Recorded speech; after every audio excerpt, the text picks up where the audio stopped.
Hello, this is Donald93. I will be doing a quick review of the Type 98 Kiniho Tier 3 light tank. Let's get into the history of the tank before I get into the stats. This tank was a light tank that was produced from 1942 to 1943. It was rather quite late in the production line, and was outclassed by a lot of American vehicles that it had to face, such as the M4, the M3 Lee, the M5 Stuart, and the rest of the Allied vehicles as well. During this time period, from 1942-43, Japanese vehicles could still destroy the Allied vehicles that have thin armor, though, but there were more Allied vehicles than Japanese vehicles, though. So the tank factor was mostly in the Ally hand, but the Japanese had the territory and terrain advantage, though. 104 of these tanks were produced, though. 70 of them were the Kini variant, and the rest of the 34 was the Kito variant. The reason why the Kini was late in the production line, the Hago was useful still up to 1942 still, though. Around this time, up to 1942, the Hago was beginning to show its age as it was turning to be around 10 years old as a warhorse, though. The Hago was designed in the early 1930s, though, when the Japanese were experimenting with their armored forces, though. Up to 19 Up to the end of the 30s, the Japanese had a sufficient, or rather a good armored force, though, but it was later outmatched later in the war, though. The the one problem that a lot of the Japanese armored forces had when it comes to their tanks being produced, the majority of the supplies that was sent for war vehicle production was sent to the Navy and the Air Force to make planes and ships, though. This was the Japanese strong suit, though. The Japanese armored forces was on the low end of the list, so they got very limited resources to make their tanks, though. There are very few differences between the Kini and the Hago, though. The Kini technically had better armor, though. It's lower to the ground and have a better engine, horsepower, speed, and a slightly better 37mm gun. Even with all the angling, the Kini was outclassed and everything could pretty much pen it, though, except for some small caliber artillery, tank guns, and some small firearms. The Hago, on the other hand, it technically had slightly better armor, though, but it's such a bigger light tank that it doesn't have a lot of angled armor, though.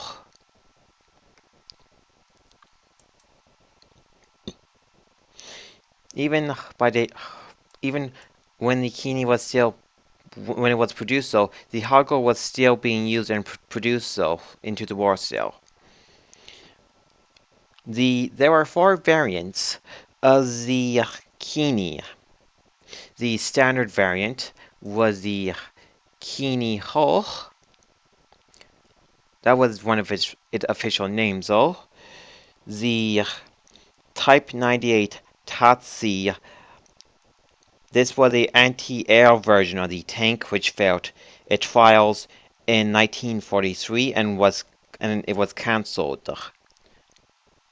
So it was never ever was produced though, but it was a experimental tank that was built upon the Kini chassis that used a Japanese 20 millimeter autocannon anti-air cannon though.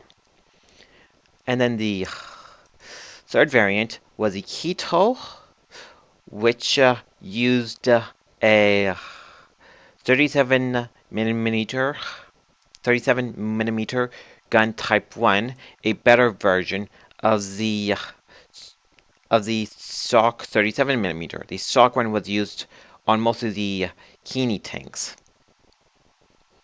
The last variant, this was a experimental tank which was never accepted into production though. It was the Type 98B Kiniho. I will show a picture after I'm done talking about this, what it looked like. A company that went by the name of Kiniho, which was a vehicle producer before the war and after the war still, produced vehicles. During the war, it produced tanks and whatever the Japanese forces needed it to do. This Type 98B Kiniho, it used uh, the basic Kini tank and had a Walter Christie suspension on it. So I will show the picture of what it would look like. So if you have a BT or any Russian tank that use a Christie suspension, then you would know what it would look like. So let's get into the stats after I have showed the picture. The picture that just popped up was the Kiniho that Mitsubishi made. That that was a alternative version that the Hino company made.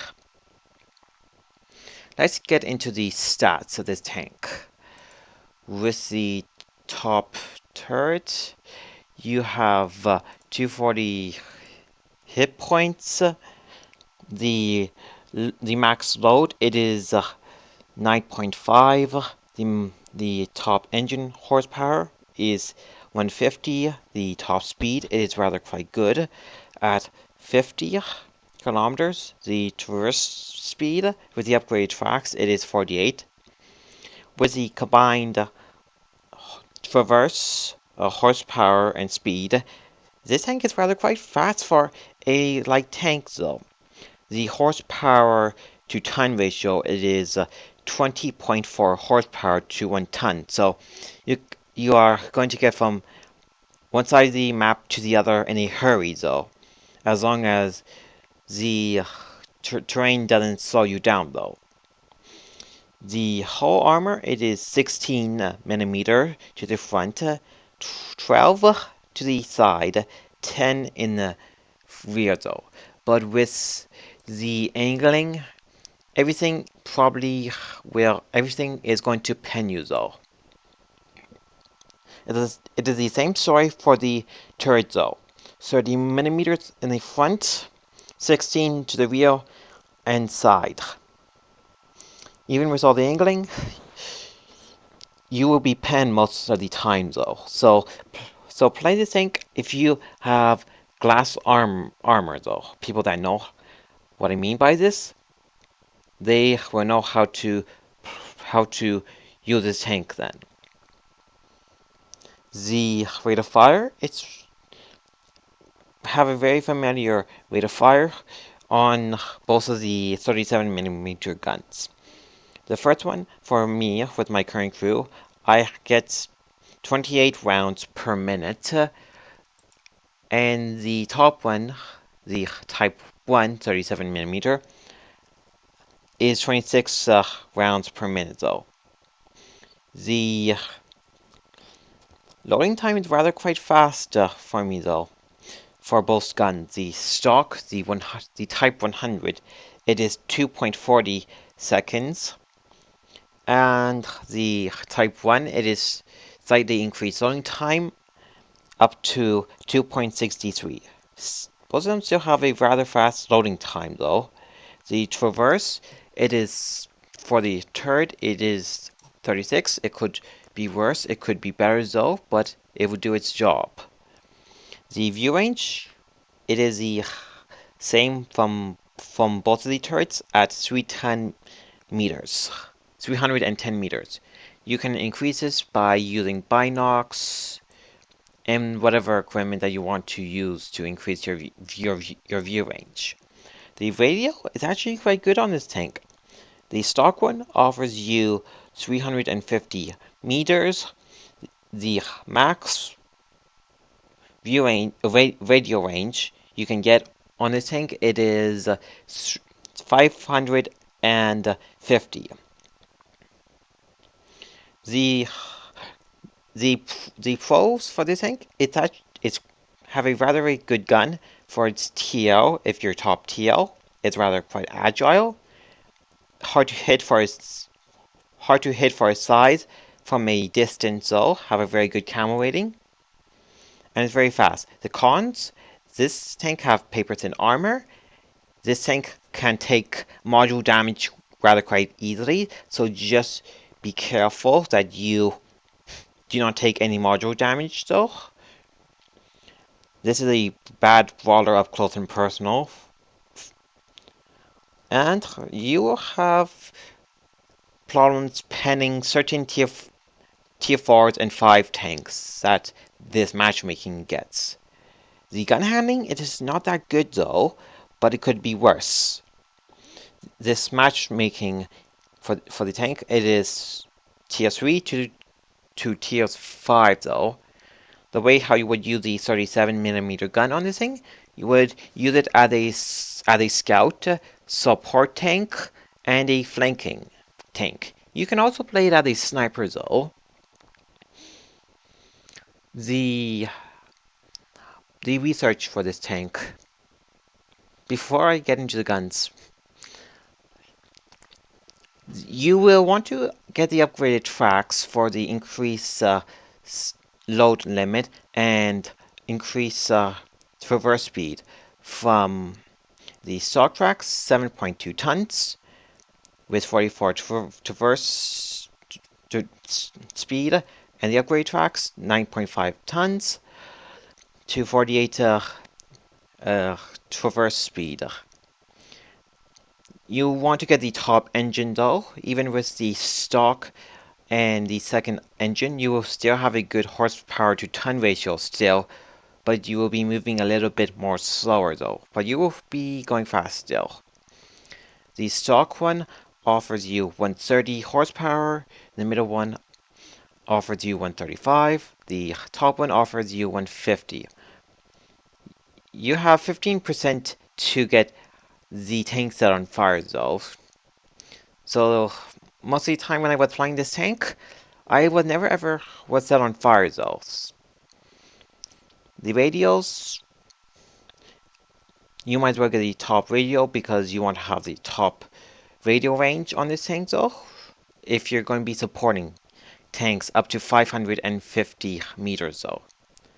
The turrets, they're pretty much the exact same. They both weigh about the same though. If you want to use the 37mm Type 1 gun, you would have to unlock the top turret, equip it, and use this Type 1 37mm gun. Both of these are very familiar guns though, they're just slightly upgraded between the two. The only difference between them is the damage, the pen, the accuracy, and a slight decrease in rate of fire though.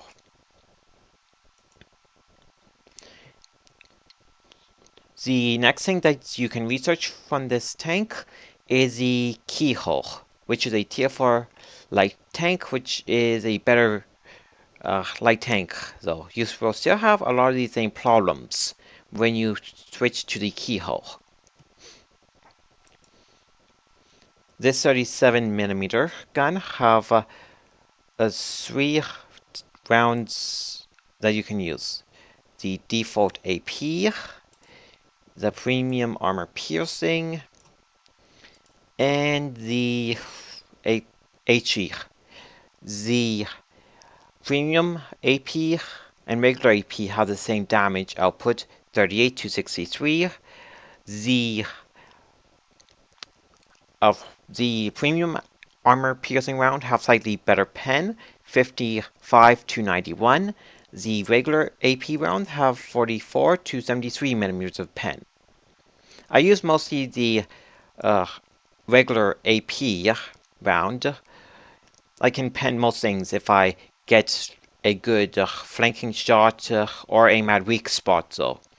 The premium ammo is not actually worth your credits though, but if you want to use premium ammo, go ahead. The HE, the penetration is 14 to 23 though. The damage is 49 to 81 though. I don't really use this ammo type, but if you want to, you can still do some damage though. And the blast radius is 0.31. I have a replay set up that shows how you can use the Type 98 Kiniho. Let's get to that replay now. Now before I actually go to battle, if you want to use any equipment on this tank, you can always use vents because, well, vents are always a good thing though. A camo net and binocs if you have them though. Let's get to the replay. This match, I am in a mostly a tier 3 match with some tier 2s in it. This matchmaking is actually the best matchmaking to show how well the Type 98 Kini can actually perform. If I was in a tier 4 or 5 match, then I would have problems penning certain tanks in those tiers. This replay, if I remember correctly, I did the second most damage though on the team. The best way that I figured out how to play the Kini or any light tank in general is to play them as a flanking tank, a support tank, or as a sniper if the gun is accurate enough for that role. They say I need to get to the top of it before that one C does. The tail is rather quite important though. The good thing about most of the Japanese lights is if they can get to a certain foothold on the map, they can hold it long enough until their allies come to the location to hold the location.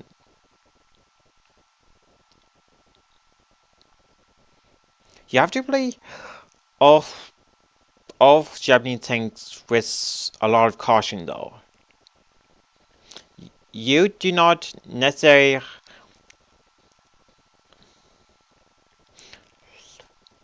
that one C almost killed me though, as I was saying. You had almost no armor whatsoever, and you have hit points that keep you alive though.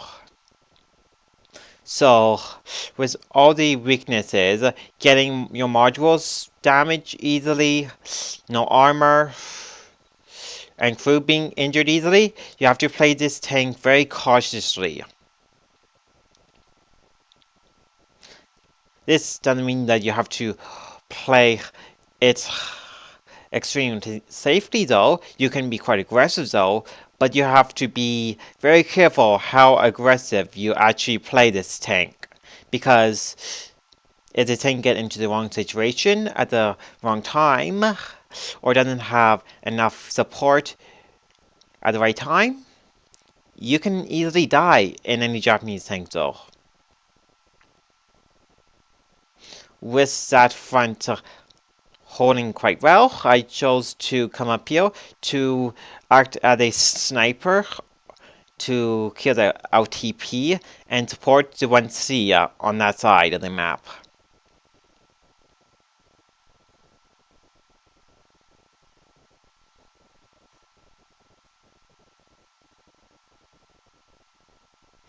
Now, now that Shiha, I'm going to try to snipe him from this point. Unfortunately, he is behind that rock there.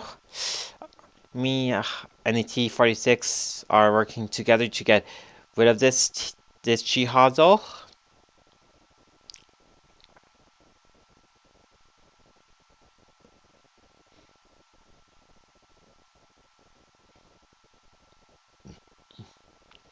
Once this Shiha is taken care of in the north will be in our hand.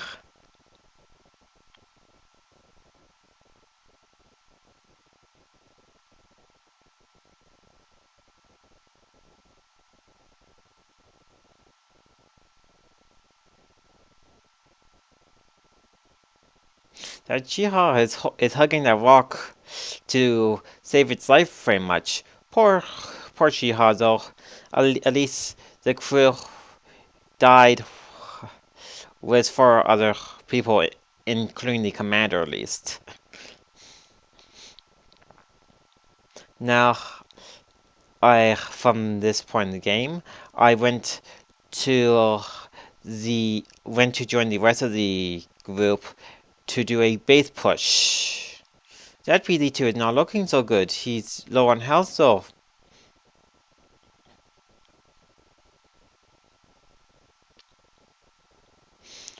With the medium 2 pushing the middle road, and the T-46 pushing in one of the paths up in the north there.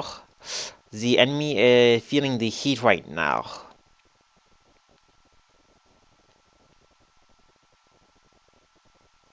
Right here I have one of my Japanese comrades, the Jiha, leading the mighty charge to the red base.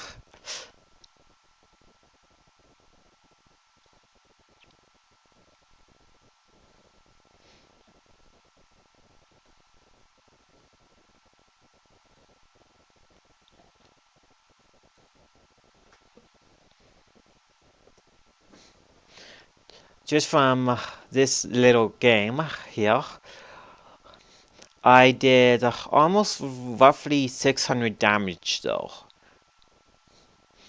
If I was in a tier 4 or 5 match, I wouldn't have as been lucky to do that much damage though. I would have to play extra cautiously in those tier of matches though.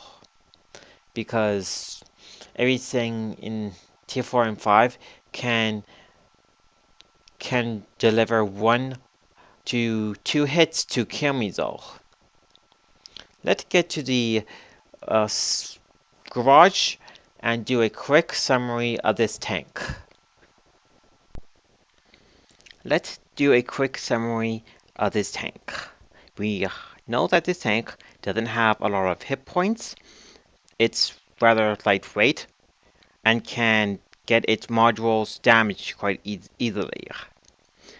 It has a good horsepower to ton ratio, and it's very fast with a top 50 kilometer for its speed. It doesn't have no armor whatsoever. It have a good gun, if which if you know how to use it properly, you can pen to 5 still.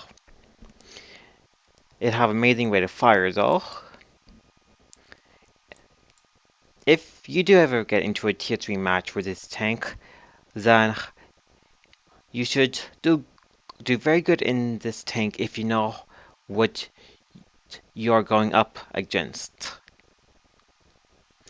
Overall, this is a good tier 3 light tank, even with all the disadvantages this tank does have.